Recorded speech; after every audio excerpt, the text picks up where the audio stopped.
Bismillahirrahmanirrahim. Qala musannif rahimahullah ta'ala wa nafa'na bihi wa bi 'ulumihi fid dharain amin. Amrul ghanaimi wa kaifiyatu taqsimi Rasulillah sallallahu alaihi wasallam laha. Perihal tentang harta-harta ghanimah, harta hasil perang dan cara pembagian yang dilakukan Rasul sallallahu alaihi wasallam mengenai ghanimah. Wa ada Rasulullah sallallahu alaihi wasallam ila Ji'rana. Rasul kemudian kembali ke Ji'ronah wa fiha as-sabi wal ghanaim. Di situ pada Ji'ronah itu terdapat para tawanan perang dan harta-harta rampasan perang allati ukhidat min hawazina, yang dirampas dari orang Hawazin fi ghazwati Hunain, pada perang Hunain. Faqasama sabya hunaka, kemudian Kanjeng Nabi membagi tawanan perang di sana. Jadi dalam agama Islam, orang-orang Islam itu punya hak untuk mengambil rampasan perang yang disebut harta ghanimah. Ada ghanimah, ada istilahnya salam, ada istilahnya fake. Ghanimah itu ya harta rampasan yang diambil oleh orang Islam dari musuh-musuh yang kafir melalui jalur peperangan. Pada masa sebelum Rasulullah, sebelum adanya Islam, nabi-nabi terdahulu diharamkan mengambil rampasan perang. Jadi apa yang mereka ambil, apa yang diambil oleh orang-orang mukmin, para nabi-nabi terdahulu, itu harus dikorbankan semua kepada Allah. Alladzina qalu innallaha ahida ilaina alla nu'mina li rasulin hatta ya'tiyana bi qurbanin ta'kuluhunna.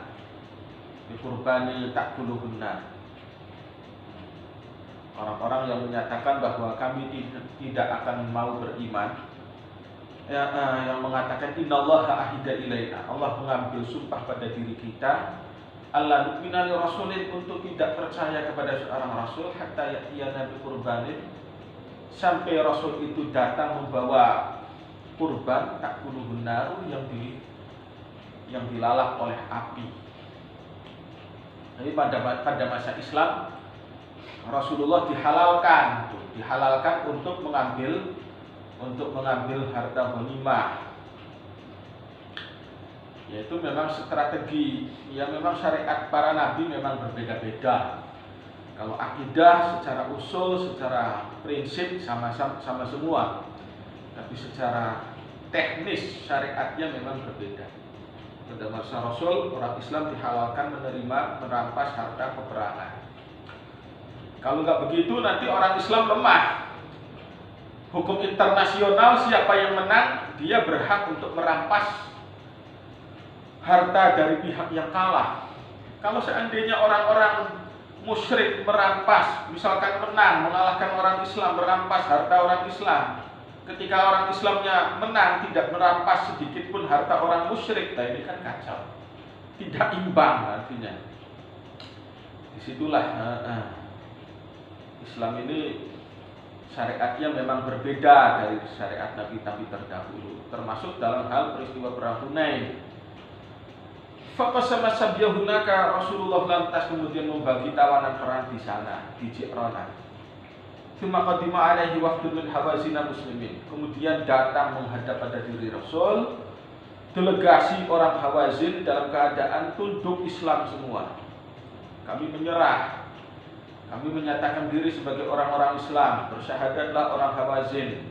Wa sa'aluhu, mereka meminta kepada Rasul ayyarudda ilaihim, agar Rasul mengembalikan kepada orang Hawazin, mengembalikan amwalahum, terhadap harta-harta mereka, wasabiahum, dan tawanan-tawanan mereka. Faqala lahu Rasulullah sallallahu alaihi wasallam, kemudian Rasul berkata kepada orang-orang Hawazin ini, ma'i man tarawna, pada diriku ini ada orang-orang yang kalian lihat. Wa ahabbul hadithi ilayya asdaquh, ucapan yang paling aku sukai itu adalah ucapan yang paling jujur. Fakhtaru ihda ta'ifatain, pilihlah kalian ini satu di antara dua pilihan, dua kelompok. Imma sabiyah, ada kalanya kalian memilih tawanan untuk dibebaskan. Wa immal mala, ada kalanya kalian mengambil harta. Kalau kalian menginginkan tawanan-tawanan kalian dibebaskan, tapi harta kalian yang kami rampas tidak bisa dikembalikan. Seandainya kalian meminta kembali harta, maka tawanan perang kalian tidak bisa kami lepaskan begitu saja.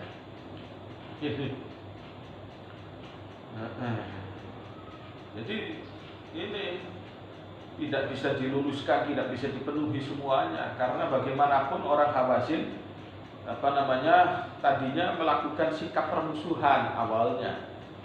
Kalau kemudian Rasulullah memberi pilihan keringanan, dikembalikan sebagian rampasan mereka, itu ya karena kompensasi dari mereka masuk Islam. Waqad kuntu istaknaitu bikum, dan aku sungguh telah menunda dengan kedatangan kalian, menunda pembagian harta ini. Jangan-jangan kalian datang. Kalau sudah terlanjur dibagi itu kan susah nantinya. Ai akhartu isma sabi wal ghanaim, artinya aku menunda pembagian tawanan perang dan harta ghanimah, amalan Islamakum, karena berharap akan keislaman kalian, orang-orang Hawazin. Wa kana Nabi sallallahu alaihi wasallam qad anzarahu bid'a asyarata lailatan. Sungguh Rasul itu memberikan jeda tempo selama belasan malam, hina raja'a min Taif, ketika beliau pulang dari Taif. Faqalu, orang-orang Hawazin berkata, ya Rasulullah, khayyartana baina ahsabina wa amwalina. Engkau memberikan pilihan kami antara anak-anak dan harta kami. Kalau kami mengambil anak, harta tidak bisa kami ambil. Kalau kita ambil harta, anak tidak bisa kita ambil. Fal hasabu ahabbu ilaina, maka keturunan itu lebih kami cintai. Faqama Rasulullah sallallahu alaihi wasallam fil muslimin, lantas kemudian Rasul berdiri di antara kalangan orang Islam, fa afna 'ala Allah bima huwa ahlu. Rasul memuji Allah dengan apa yang sebenar-benarnya. Maka kemudian beliau mengatakan, berpidato, amma ba'du, fa inna ikhwanakum qad ja'u ta'ibin, sungguh saudara-saudara kalian dari Hawazin ini, mereka datang dalam keadaan bertaubat semua. Wa inni ra'aitu an arudda ilaihim sabyahum, dan aku berpandangan untuk mengembalikan tawanan mereka kepada diri mereka. Faman ahabba minkum ayyutayyiba dzalika falyaf'al. Barang siapa hatinya lega untuk mengikuti ideku itu, maka silahkan ia berbuat, ia bersikap. Wa man ahabba minkum ayakuna ala hadri, siapa di antara kalian menginginkan mendapat haknya, bagiannya, hatta nu'tiyahu iyah, sampai kita memberikan dia terhadap bagiannya, min awwali ma yafidu alaina, dari apa yang datang kepada kita, falyaf'al, maka hendaklah dia melakukan. Jadi siapa yang merelakan bagian ghanimahnya itu aku serahkan kembali kepada orang Hawazin, silahkan monggo, tidak ada paksaan.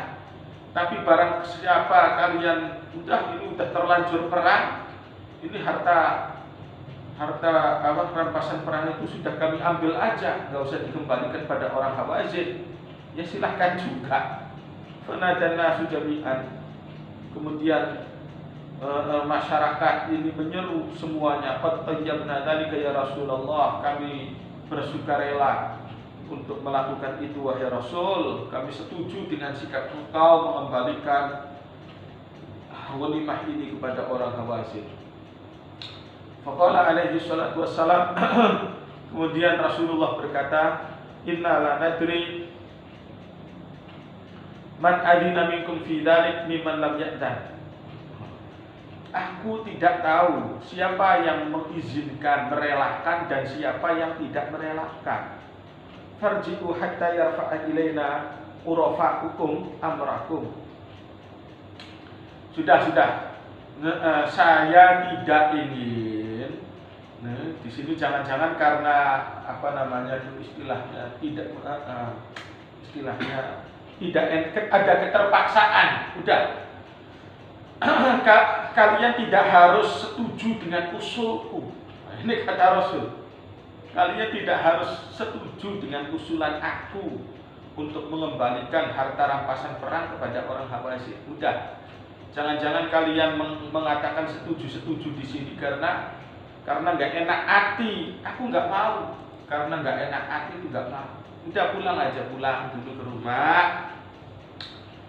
Nanti pikir masak-masak, pikir matang-matang. Kalau setuju ya nanti ada laporan. Kalau tidak setuju pun nanti ada laporan. Jadi kalau di sini barangkali kalian tidak enak hati, terpaksa menyetujui usulan aku. Tapi kalau kalian ke rumah itu kan tidak ada yang tahu sikapnya nanti itu kan. Faraja'an nasu, kemudian masyarakat pulang. Fakalamahum urafa'uhum, kemudian mereka diobroli oleh tokoh-tokoh mereka. Tsumma raja'u ila Rasulillah, kemudian tokoh-tokoh itu pulang kembali kepada Rasul. Fa'akhbaruhu, mereka para tokoh itu memberitahukan kepada Nabi annahu qad tayyabu, bahwa para sahabat itu telah merelakan diri, wa adinu, dan mereka telah mengizinkan. Fa'uida ila Hawazina sabyuha, sehingga dikembalikan kepada orang Hawazin tawanan perang mereka. Ini tuh motif jihad yang konon dikatakan sebagai motif materialistis tidak benar. Faktanya itu, padahal orang Islamnya juga banyak kerugian, dipulangkan kembali, dikembalikan juga itu. Padahal hukum internasionalnya, hukum orang Arab itu kalau sudah ada dua pihak bermusuhan kemudian kalah, ya sudah, menjadi haknya pihak yang menang untuk merampas. Tapi ini orang Islam tidak. Kata Rasul, kembalikan lagi. Toh mereka sudah insaf, toh mereka sudah taubat, kembalikan. Ya mereka pun rela. Wa sa'ala Rasulullah sallallahu alaihi wasallam waqta Hawazina. Lantas kemudian Rasulullah menanyai delegasi orang Hawazin, fima rawahu Ibnu Ishaq, menurut hadis yang diriwayatkan Ibnu Ishaq, an Malik bin Auf ma fa'ala. Menanyai tentang Malik bin Auf, pimpinan orang Hawazin, komandonya, jenderalnya. Mafa'ala, apa yang dilakukan oleh Malik? Orang yang memprovokasi, yang mengatur strategi menyerang orang Islam. Malik gimana nasibnya sekarang, kabarnya gimana? Faqalu bi Thaif ma'a Thaqif. Para rombongan Hawazin menjawab bahwa Malik bin Auf berada di Thaif dengan orang Thaqif. Faqala lahum, Rasulullah berkata kepada orang Hawazin, akhbiruhu annahu in ata musliman radadtu alaihi ahlahu wa malahu wa aqtaituhu mi'atan minal ibil. Jadi bukan motif materi, bukan motif cari keuntungan.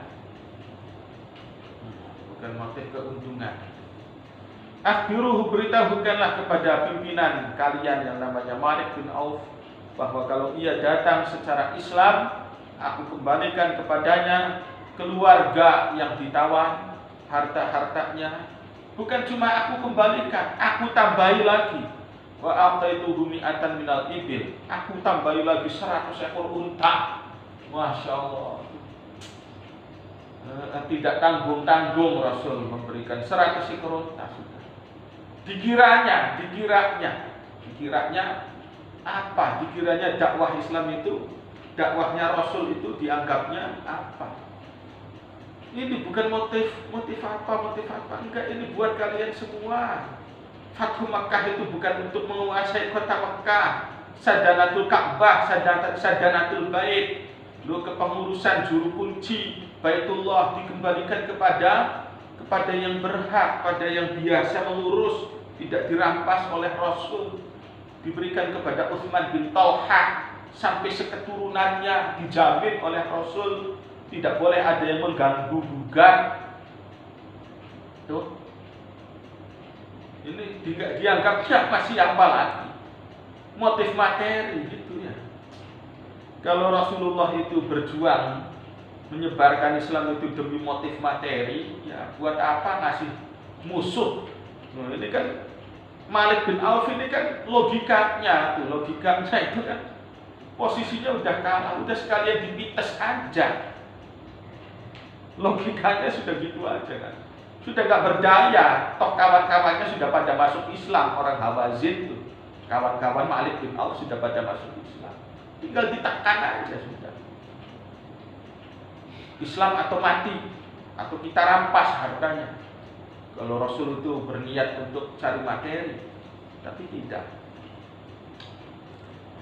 Dikasih kesempatan. Sampaikan pada pimpinan kalian yang namanya Malik bin Auf, seandainya ia datang menyatakan Islam, kita kembalikan harta keluarganya. Lebih dari itu, aku beri dia 100 ekor unta. Fa ukhbira Malikun bidzalik. Lalu Malik bin Auf dikabari mengenai janji Rasul itu. Faja'al haqq bi Rasulillah sallallahu alaihi wasallam. Lalu datanglah Malik bin Auf ini bergabung dengan Rasul sallallahu alaihi wasallam. Hatta adrakahu fi ma bainal Ji'ranah wa Makkah. Sampai akhirnya Malik ini mendapati Rasul di tempat antara Ji'ranah dan Makkah. Faradda alaihi ahlahu wa malahu wa aqtahu mi'atan minal ibili. Tepat apa yang dikatakan Nabi itu tidak meleset. Rasul mengembalikan kepada Malik ini keluarga, harta, dan beliau memberi Malik ini 100 ekor unta. Wah, selamat. Dan masuk Islamlah akhirnya ini Malik. Fahasuna Islamu, lantas baguslah Islamnya Malik. Ini bukan menyogok ya, bukan menyogok tuh. Istilahnya ini bukan menyogok. Buat apa nyogok? Nyogok itu kalau memang jalurnya susah. Jalurnya susah. Jalurnya susah. Mau masuk kuliah, nilainya pas-pasan. Ujian tidak bisa. Ya udah nyogok aja. Karena jalur resmi sudah tertutup, kan? Mau maksa tidak mungkin, nggak ada jalur lain. Akhirnya terpaksa pakai nyogok. Nyogok itu terjadi ketika situasi tidak memungkinkan. Akhirnya pakai jalur nyogok. Nah, Nabi Muhammad buat apa nyogok Malik bin Auf? Nyogok itu kan cari untung ketika jalurnya tertutup. Menginginkan sesuatu tapi jalurnya susah, hampir tertutup 100%. Ingin jadi pegawai, skillnya kurang, pendidikannya kurang, segala-galanya kurang. Udahlah nyogok aja. Ingin cari untung tapi terkendala. Ini akhirnya nyogok. Lah Rasul buat apa? Nyogok-nyogok Malik bin Auf, tidak ada gunanya. Tidak ada gunanya.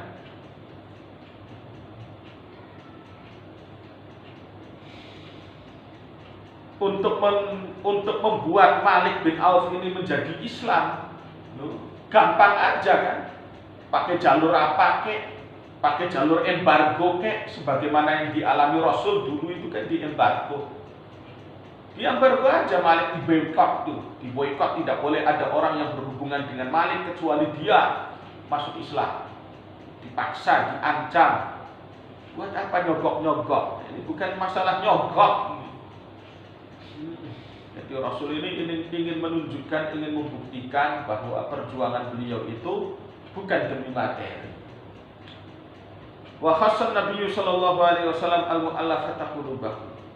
Rasulullah mengistimewakan orang-orang mu'alaf.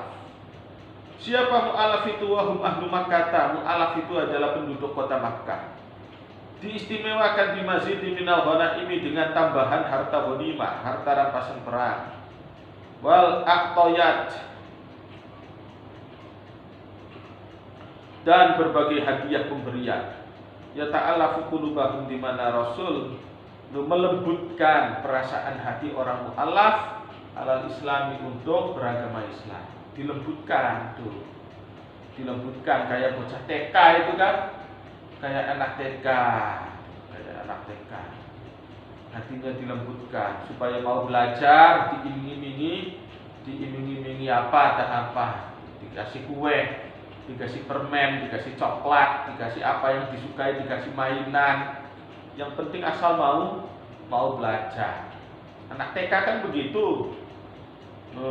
Begitupun itu orang Makkah yang kemudian masuk Islam lalu ikut berjuang, maka dikasih tambahan lebih daripada sahabat Islam yang sudah senior. Jadi orang-orang mu'alaf itu paling banyak bagian harta rampasan perangnya. Fawajada ba'dul ansari fi nufusihim min dzalika.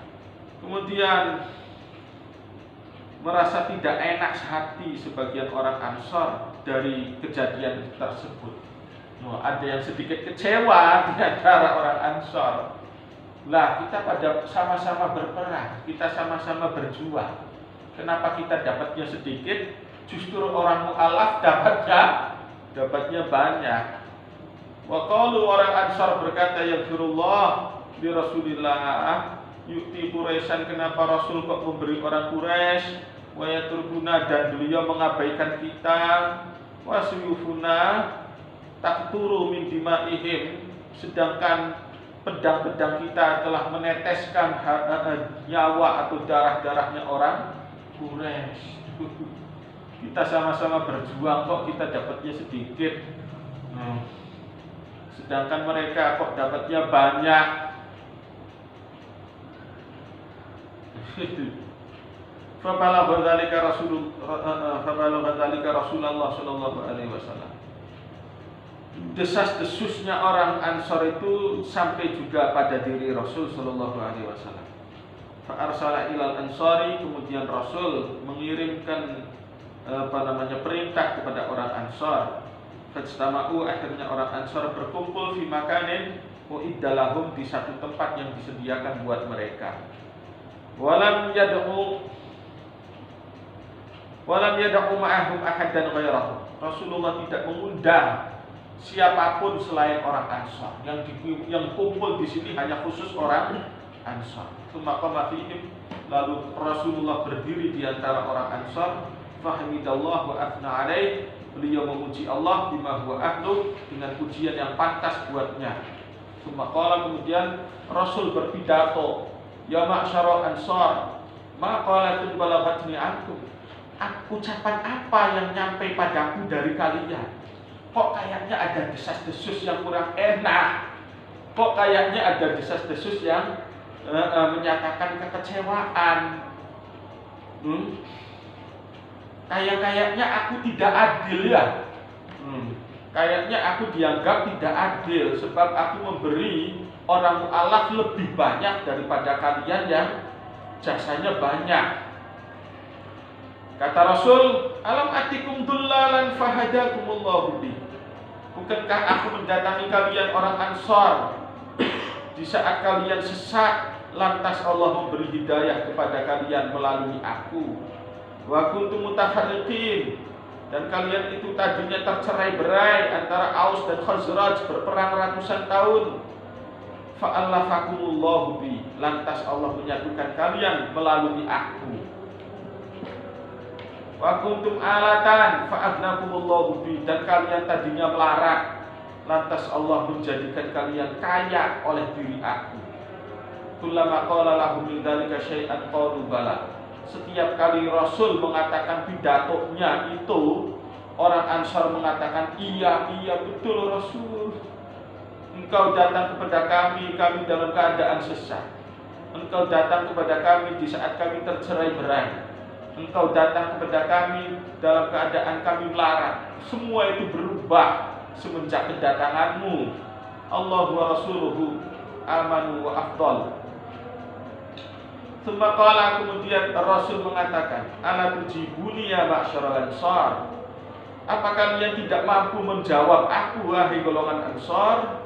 Qalu, orang Ansar bertanya, bimana nujibuka ya Rasulullah?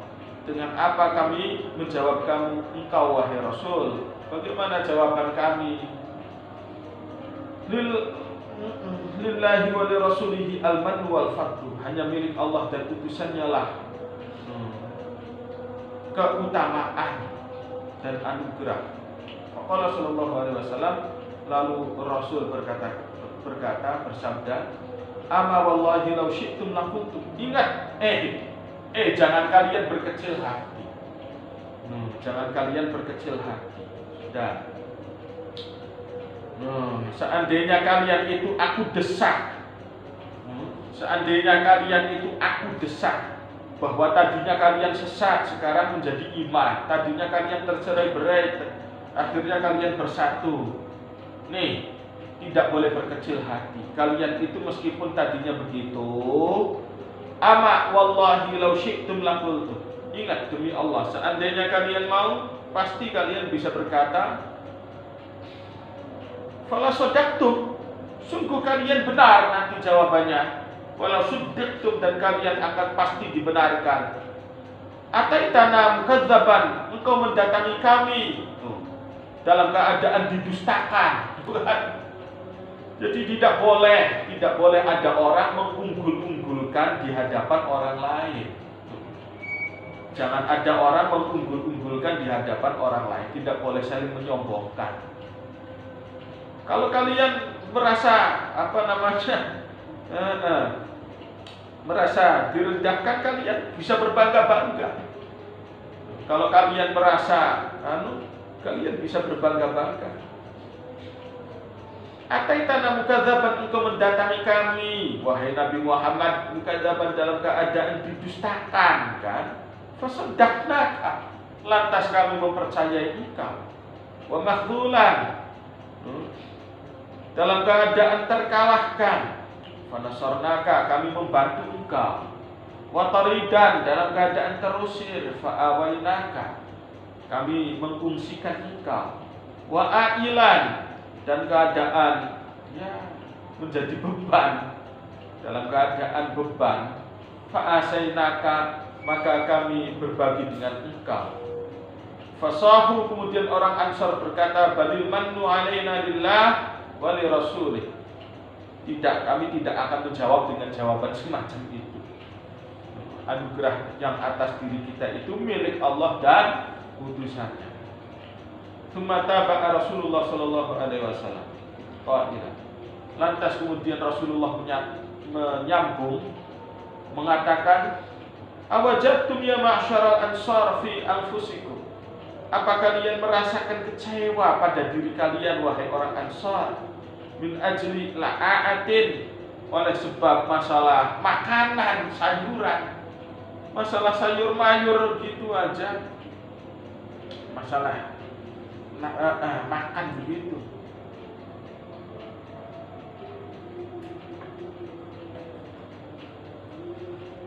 Minat dunia, dari harta dunia.